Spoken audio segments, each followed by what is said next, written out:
Après notre périple aux Açores, nous continuons notre découverte du monde.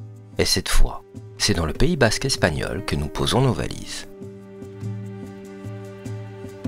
L'an dernier, nous avions découvert Bilbao lors de la Stenagousia, et nous avons décidé d'y retourner pour vous faire découvrir d'autres facettes de cette ville, et surtout, pour nous plonger au cœur de cette région espagnole où, pour les fans de Game of Thrones, de nombreuses villes ont servi de lieu de tournage pour cette série mythique.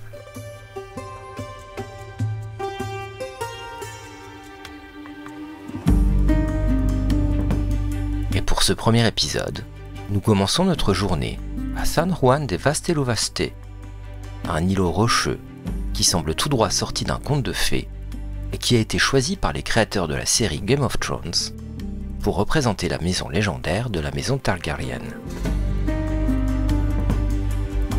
Nous découvrirons ensuite Guernica, une ville dont le nom résonne comme un écho de l'histoire. Et nous terminerons notre journée en explorant quelques plages de la côte comme Bermeo et Sopela.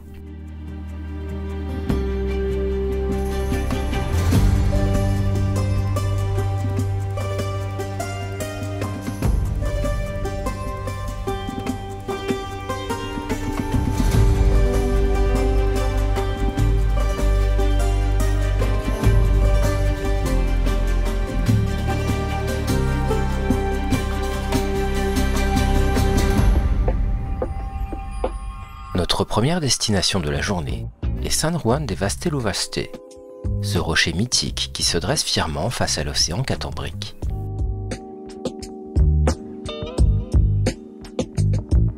Nous vous conseillons d'ailleurs de réserver vos billets des semaines à l'avance, une précaution indispensable, car malgré la gratuité du site, la réservation est obligatoire, les places étant limitées. En effet, après son apparition dans Game of Thrones, le site a connu une augmentation exponentielle du tourisme.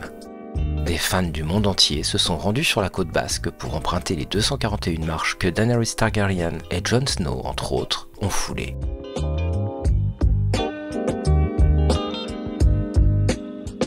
Cette augmentation des visites a eu un impact économique sur la province de Biscaya, mais a également créé un nouveau problème, la nécessité d'établir un système de contrôle de la capacité pour éviter que les milliers de personnes qui visitent San Juan de Vastelovaste ne le détruisent complètement.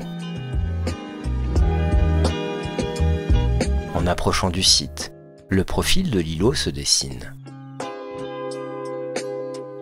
On comprend immédiatement pourquoi les créateurs de la série ont choisi ce lieu pour incarner Père Dragon, le fief ancestral des Targaryen.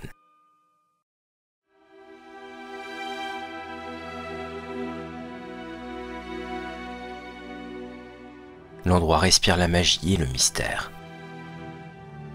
Depuis plus de 1000 ans, ce rocher abrite un ermitage dédié à Saint Jean-Baptiste.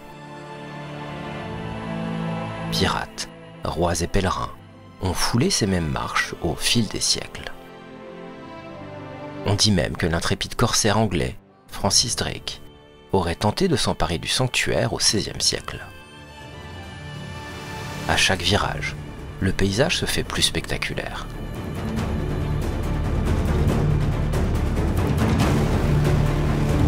Le vent marin fouette nos visages, portant avec lui l'odeur iodée de l'océan et le cri des mouettes.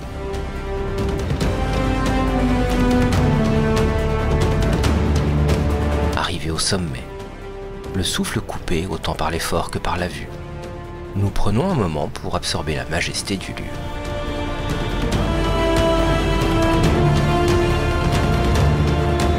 L'horizon s'étend à l'infini, où le ciel et la mer fusionnent en une symphonie harmonieuse de bleu. On s'attend presque à voir un dragon surgir des nuages, comme dans la série qui a rendu ce lieu mondialement célèbre.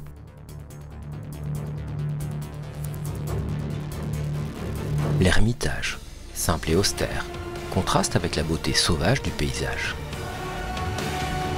Il y a une tradition où la cloche sonne 3 fois pour symboliser la chance et demander des bénédictions.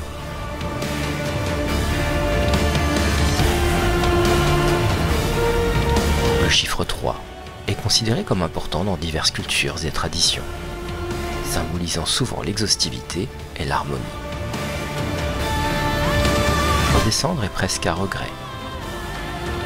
Chaque pas nous éloigne de ce lieu hors du temps, mais grave un peu plus profondément son souvenir dans nos cœurs.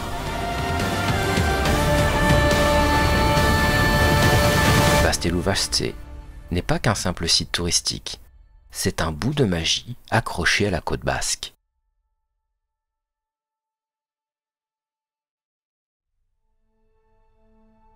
Après avoir exploré les falaises spectaculaires de San Juan de Vasteluvaste, nous voici à Guernica, une ville dont le nom résonne dans l'esprit de chacun, puisqu'il s'agit du nom de l'une des œuvres les plus emblématiques de Picasso, en hommage au drame historique. Nous nous garons près de la place de la mairie, où le musée de la paix se dresse fièrement, gardien de la mémoire de cette ville historique. La faim nous tenaille, et nos pas nous guident vers la place Fuente de Mercurio. Ici, nous plongeons dans la culture basque à travers ses saveurs et ses pinchos, ces délicieuses bouchées locales. Rassasiés, nous nous dirigeons vers la place Refugios. Ce qui ressemble à un amphithéâtre moderne cache en réalité un sombre passé. Ces gradins étaient autrefois un abri anti-aérien, témoin du terrible bombardement du 26 avril 1937 lors de la guerre civile espagnole. Ce jour-là, la ville fut la cible d'une attaque aérienne dévastatrice menée par les Allemands et les Italiens, alliés aux forces nationalistes de Franco. Le bombardement visait à briser le moral des Basques, qui soutenaient le gouvernement républicain. Guernica, symbole historique des libertés basques, fut choisi pour son importance culturelle et politique plutôt que pour sa valeur militaire. L'attaque, qui dura plus de 3 heures, rasa presque entièrement la ville et fit des centaines de victimes civiles. Ce bombardement a été l'un des premiers à cibler délibérément une population civile. À des centaines de kilomètres de là, à Paris, un homme a senti son cœur se déchirer en apprenant la nouvelle. Pablo Picasso, le pinceau tremblant de rage et de chagrin, s'est mis à l'œuvre. En à peine plus d'1 mois, il a donné naissance à Guernica, une toile qui hurle la douleur d'une ville meurtrie. Sur la toile en noir et blanc, comme un écho aux photos de presse de l'époque, on voit des corps tordus de douleur, un cheval agonisant, une mère serrant son enfant sans vie. Chaque coup de pinceau est un cri, chaque forme est une accusation contre la folie des hommes. Ce tableau est devenu un symbole universel de dénonciation des horreurs de la guerre. L'original, exposé au musée Reina Sofia à Madrid, continue d'émouvoir des milliers de visiteurs chaque année. Notre promenade nous mène ensuite au Parque de los Pueblos de Europa. Ici, la Casa de Juntas attire notre regard. Ce bâtiment n'est autre que le siège historique du Parlement basque, symbole de l'autonomie de cette région, fière de ses traditions. Ici, nous découvrons le cœur symbolique de Guernica, le chêne sacré. Cet arbre emblématique, ou plutôt son tronc, occupe une place centrale dans l'histoire et l'identité basque. Depuis des siècles, les rois d'Espagne venaient jurer sous ses branches de respecter les fueros, les lois et privilèges traditionnels du peuple basque. Il continue de symboliser les libertés basques et attire chaque année de nombreux visiteurs venus contempler ce témoin de l'histoire.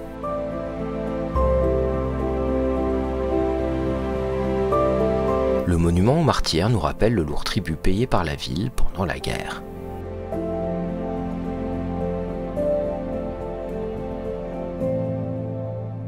Nous passons ensuite brièvement devant l'église Santa Maria.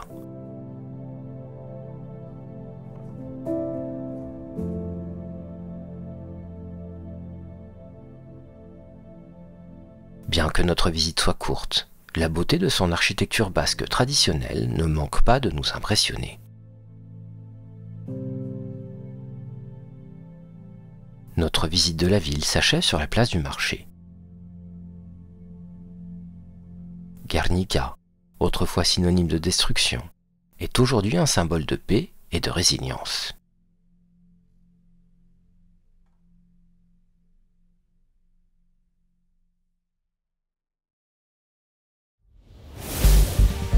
Notre voyage nous mène au phare de Cabo Machitzako, sentinelle blanche perchée sur les falaises escarpées de la côte cantabrique.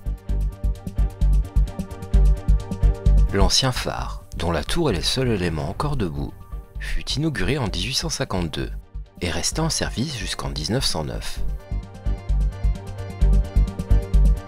Le phare actuel est situé à 110 mètres de l'ancienne tour et fut construit en 1909, se dressant fièrement à 150 mètres au-dessus du niveau de la mer. Son faisceau a guidé les navires pendant plus d'1 siècle, balayant l'horizon sur près de 50 km. D'un côté, l'immensité de l'océan Atlantique, et de l'autre, les montagnes basques dessinent leur silhouette majestueuse.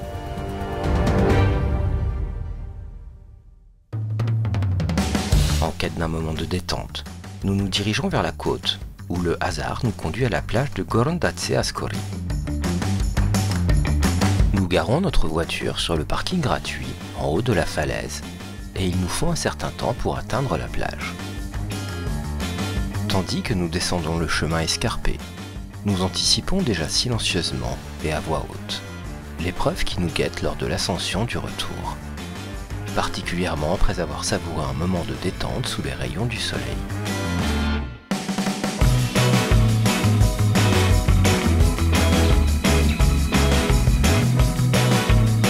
L'endroit que nous choisissons est peu fréquenté, offrant une atmosphère sereine, loin de l'agitation des plages plus touristiques.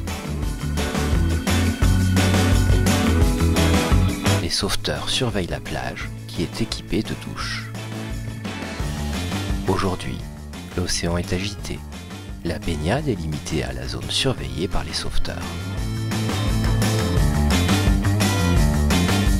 Le sable doré s'étire sur près d'1 kilomètre, bordé de falaises imposantes qui protègent ce havre de paix.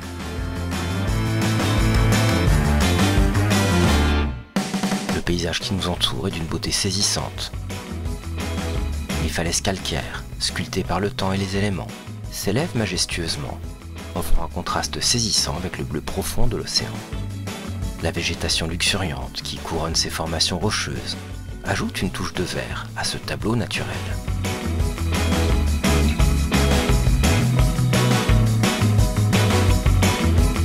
La plage elle-même est un joyau naturel. Son sable fin et doux invite à la promenade pieds nus. L'eau claire et vivifiante attire les baigneurs courageux, tandis que les surfeurs chevronnés domptent les vagues plus au large.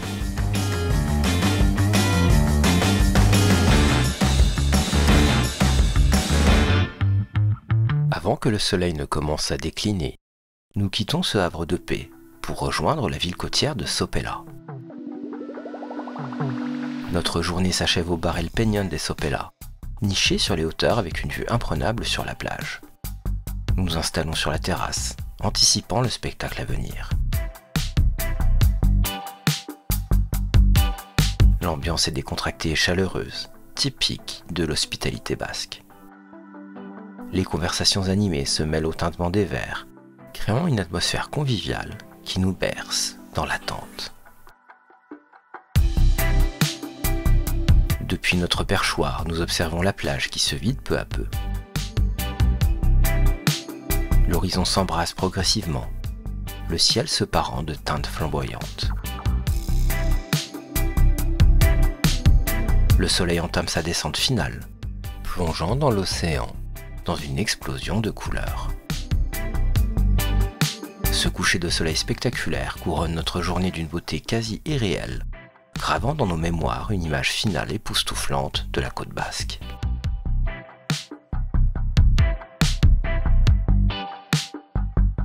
Ainsi s'achève notre odyssée sur la côte basque, un kaléidoscope d'émotions et de paysages saisissants.